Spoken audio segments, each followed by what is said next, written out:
Колеги, доброго ранку. Дякую всім, хто прийшов і хто дивиться нас онлайн. Good morning, dear friends. This is press briefing of Ukrainian media centers. We invite Dokka, Itslayev, and Maria Dubrovina and Maria Toma to talk about the Chechen case of Karpiuk and Klykh and forecasts of lawyers.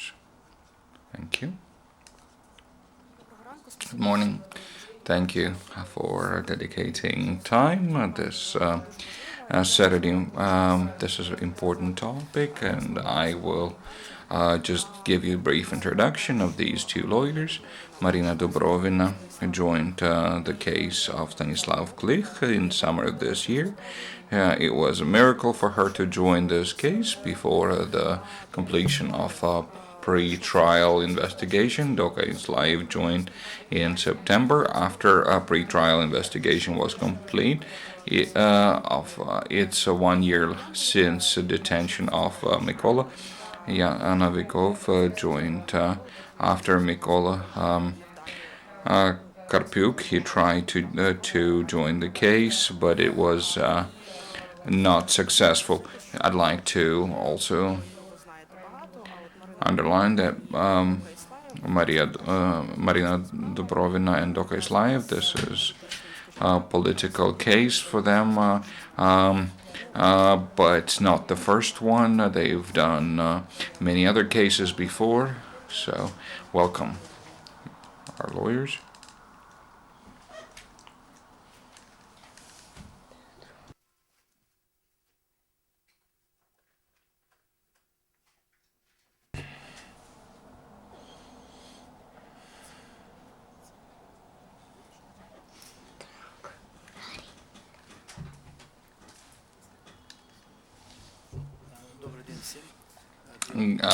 Good afternoon, everyone.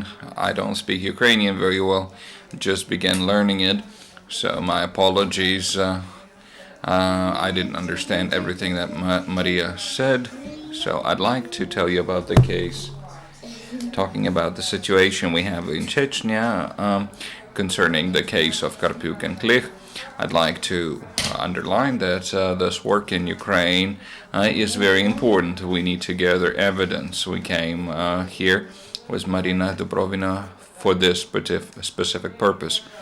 We believe that the evidence can be gathered here, and we have a real possibility for our defendants to complete the case in Chechnya, because it's different from other cases related to Ukrainians in Russia, because in Grozny this is the court of jury.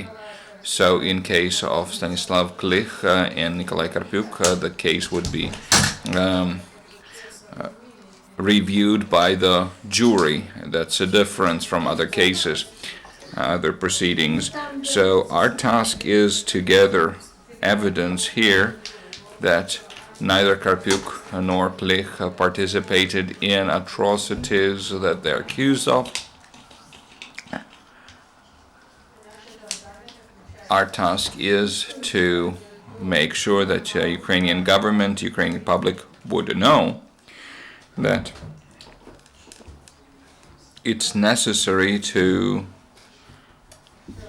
help us, because we can do very little without their assistance in Grozny. We have deficit of Ukrainian assistance from Ukrainian government. Maybe I will tell you, just running a little bit ahead, Mykola Karpiuk and Stanislav Klykh were detained in Russia, and the criminal case was started against them. The investigator from Russia that made a request towards Ukrainian government to provide evidence of their participation or non-participation in the events in Chechnya of 1994-1995. The request was sent in June 2015. Until today, there was no reply from Ukraine. That means that there is possibility for Ukrainian government to disprove the accusations against our defendants.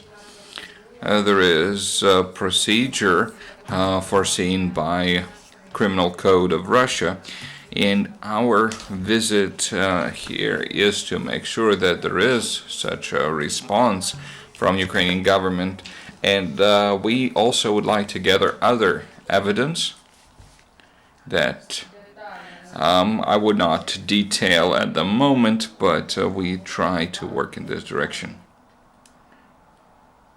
Please, Maryna. Or let's, well, I will speak Russian so my colleagues would understand me. I'm Ilya Novikov. We work as one team. We have formal division that the court does not allow us to overcome. I and Dokka are defend lawyers of Karpiuk, and we, Maryna, defends Mr. Klykh. We were not able to share recent news with our colleagues, and they're hopeful. I met with Vitaly Kasko, Deputy General Attorney of Ukraine. It is his competency to correspond with Russian prosecution in these issues, and he said that our request would be respected, and we will send. They will send the response to Russia. Same thing was done in Savchenko case recently, and there is real chance to make sure that Ukrainian materials would be accepted by Russian court. This is a procedure because the papers that lawyers bring themselves would not be accepted by the court often. There is also a change. Just a week ago we had a meeting with Ukrainian government. Many agencies were represented, and Ministry of Internal Affairs will respond to our request, and they would start criminal proceedings similar to the case of Savchenko. It's too early to start actual proceedings against those who have kidnapped and tortured Mr. Klykh and Mr. Karpiuk, but the criminal proceedings need to be started, and so we are requesting it from Ministry of Internal Affairs as Deputy Chief of Investigating Department of National Security Service of Ukraine. And within their competencies, they are gathering evidence, and we thank them very much. So we hope that by the end of this court, we will be able to gather some evidence. So it's important to make sure that, well, actually Russian authorities had 20 years to gather this information, and they had a year and a half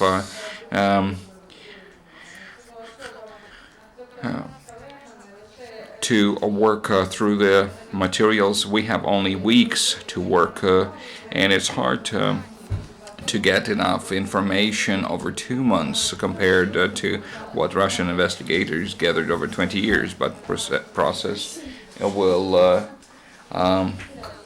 be the court of jury. So we start procedure of gathering this jury. It's 12 people, and the situation is such that if we have 8 replacement, and if you don't have the full group, then the proceedings will begin.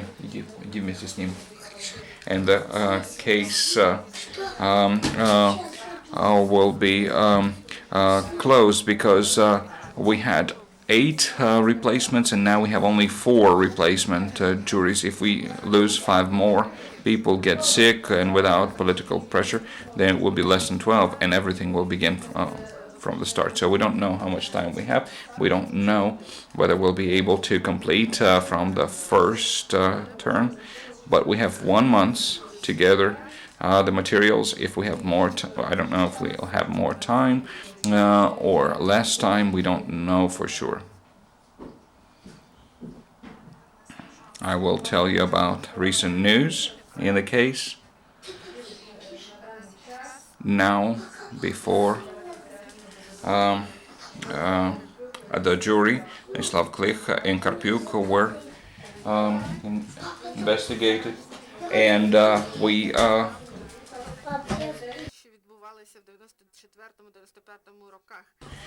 we don't know what has happened in the 1990s, but there is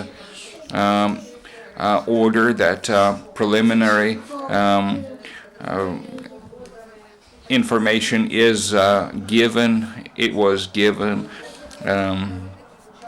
under torture and threats, but the jury already heard their confessions, and we already submitted the request to cancel those confessions because the torture was evident and medical documents demonstrated that really this was that it was really use of electric current, and the damage is clear, could be seen by naked eye, but the court refused to cancel those protocols given under torture concerning Mykola and Stanislav. So just yesterday we requested doing medical expert assessment about concerning Stanislav and Mykola to define the reasons for this nature of their trauma on their body. At this time, a court is deliberating on this request. The accusation is in open access, and we are asking you on behalf of our defendants. They were forced to lie against many people. It was impossible for them to do any other way, because if Nikolai or Stanislav were not saying what investigators demanded, they increased the current and everything else. So they said, may people who stay in Ukraine and see what they've said, maybe they will forgive them for lying under torture. So maybe the court will agree to do medical assessment of signs of torture, but unfortunately the court would not be likely to do that, because all the requests by the defense were rejected by the court. So far, I'll tell you one more thing. It's very important. It's important to give the message to people who are named on the Ukrainian side as participants of the military action. We understand very clearly that from the very beginning, accusation that Mr. Yatsenyuk was part of the war in 1994. It was a joke, but the case is not a joke. They were tortured to get accusations against Arseniy Yatsenyuk. The tortures were serious. It was not a toy torture.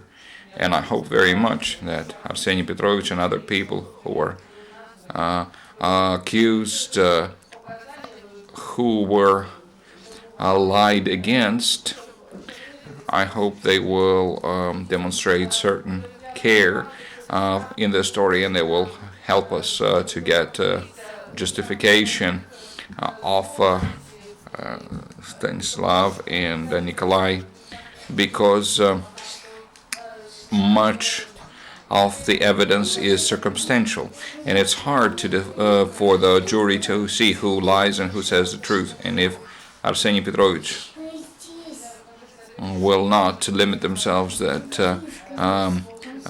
by just saying this is nonsense, but he will explain in detail where he was in those days, it would be very big help. And if the jury will see that Yatsenyuk was not in Chechnya, then Karpiuk was not there. So we have not just the task to prove where our defendants were at the time, but also to resolve this big task. We can go through a side road and to see that other people who are accused of similar crimes, their alibi would be extended to Karpiuk and Klykh. So let's be very serious about it. This is not a joke. This is a real necessity to help people who are in trouble today. I'll add a couple words. That both Nikolai Karpiuk and Stanislav Klykh said that they do not confirm previous accusation, and neither of them have met personally Arseny Yatsenyuk. So accusing them of fighting together is lying.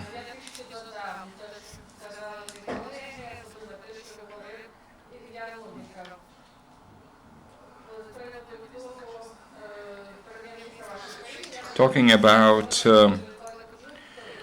your leaders, Nikolai Karpiuk never accused Arseny Yatsenyuk.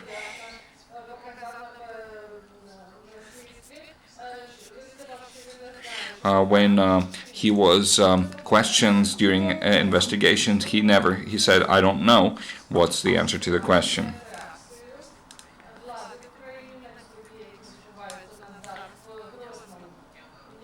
Talking about events that are happening right now. I joined the case in September, and my first meeting with Nikolai Karpiuk was to define who really in your country can confirm that Nikolai Karpiuk never fought in Chechnya and never killed Russian soldiers. We made a big list of witnesses. Nikolai gave information in detail what each witness can state. We made a picture of the activities in Ukraine over that period, what he was doing in the Rivne region. And through Ukrainian lawyers and with help of Elena Karpiuk, we have found the addresses and telephones of those witnesses, and this list was sent to the authorities of your country. So these people would be questioned within the requests that came from Russia, and the criminal case that was at that time within purview of Dniprovsky police station of Kiev, because there was a case of concerning murder, because Karpiuk has disappeared in Russia. But when we tried to reach certain answers, the case was stopped immediately. And then, after the case was closed, our colleagues were able to see it. These materials were sent to me, and in the materials of the case I found out that there is a request of June this year, just like I mentioned before, from Russian investigator, and that request was not fulfilled. Even when we gave specific information about witnesses that could give specific important information, the case was closed instead of questioning those people. Today, I was told that the case was reopened, and I hope within the framework of this criminal investigation, all the proceedings would be followed, and maybe I'm mistaken, but from the reaction that I saw in Ukrainian partners, I can tell you, this is my personal opinion. I believe that on one hand, someone here is interested to increase pressure over the situation concerning Karpiuk and other detainees in Russia. On the other hand, specifically in our case, there is certain delay of the government that do not want to do something specific to prove that these people never participated in those events. So on one hand, there is a increase of pressure. There is information in the media that there are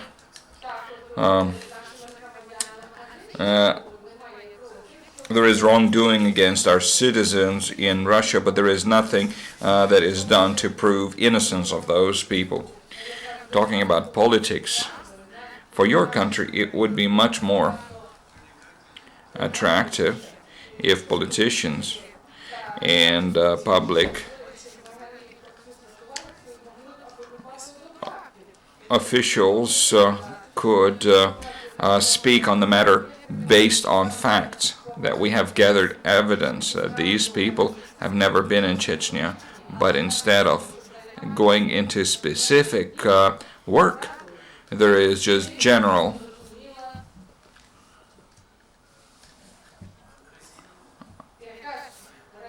delay.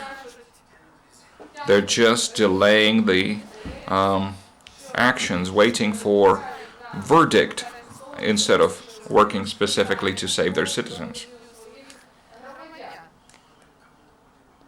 Maybe it will make someone uncomfortable, but this is my message that I'd like to give you on the matter.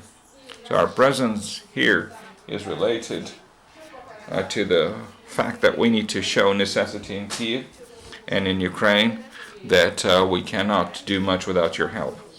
Hope you understand. Thank you very much. Now, friends, we'll go to questions. Colleagues, journalists.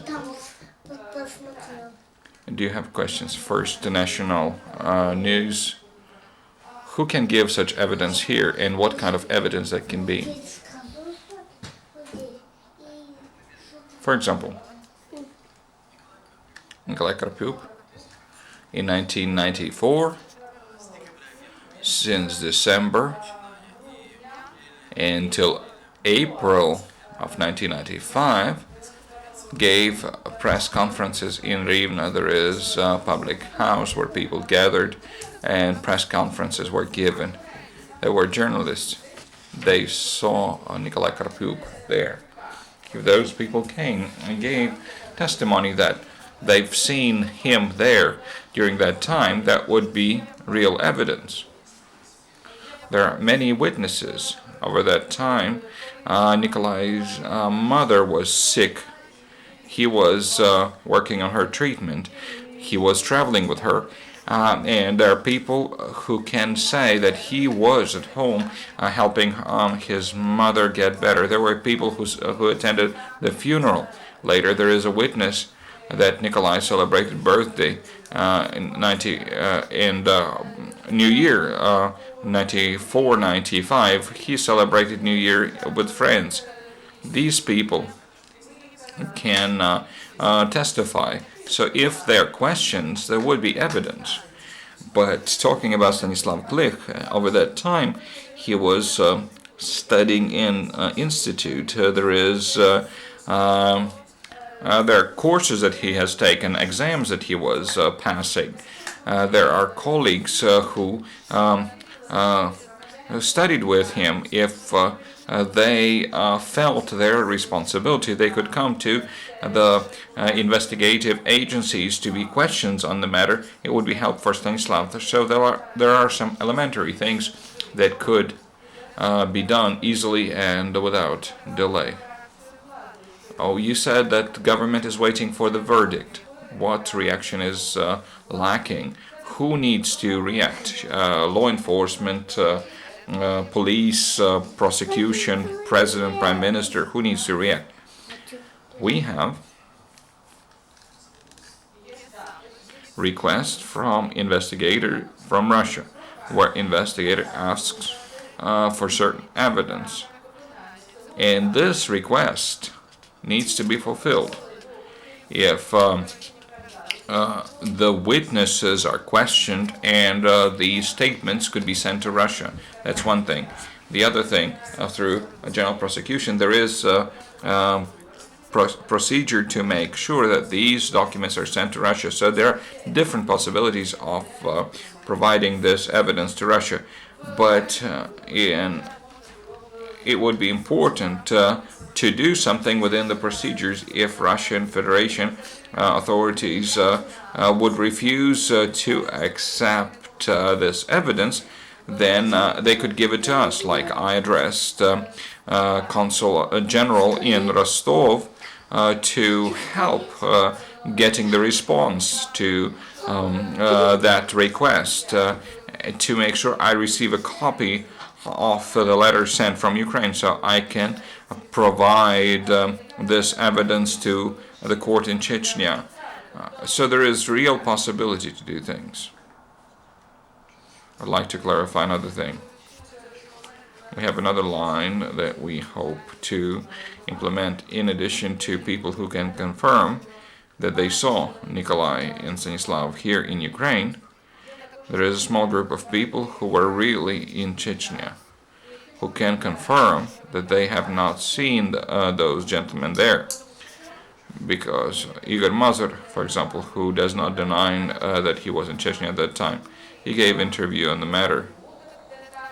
Dokka knows the case better, where agents of Russian special service tried to confuse Nikolai and give the long interview, where Mazur said that I was in Chechnya and Karpiuk was not there, but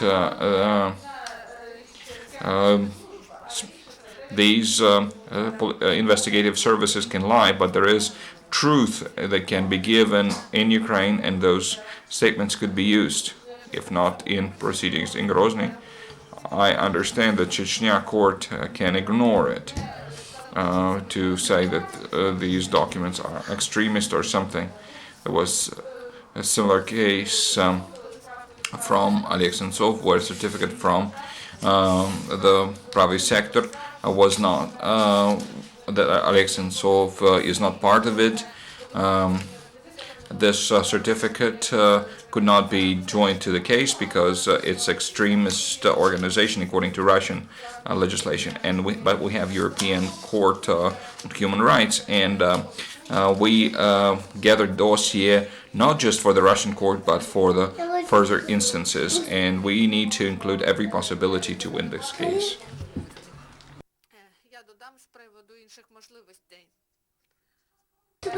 Another thing I'd like to add, Maryna and I are raising those questions intentionally to use the information in European court. Later, we raise every problem separately. The torture, the lack of defense for our defendants, torture that was applied to them for false testimonies. There is a right not to accuse themselves. So these three rights: not to be tortured, to be defended, and not to accuse themselves. These are three problems that we keep raising in Grozny court in order to have a perspective in European court. The fact that court agreed to review the understanding that there was a time when they were tortured and they did not have access to defense, and there is high chance of expectation that a European court will see this verdict as unlawful because Article 6 would be infringed, but it will take a lot of time to go through European court. So we still hope to get success in Chechnya court because there are members of the jury if we get support from the Ukrainian government. So European court is the second chance, but we want to use the first chance in Grozny. Thank you, colleagues. The time has run out. If you have more questions, you can ask them off record. Thank you for coming. All the best.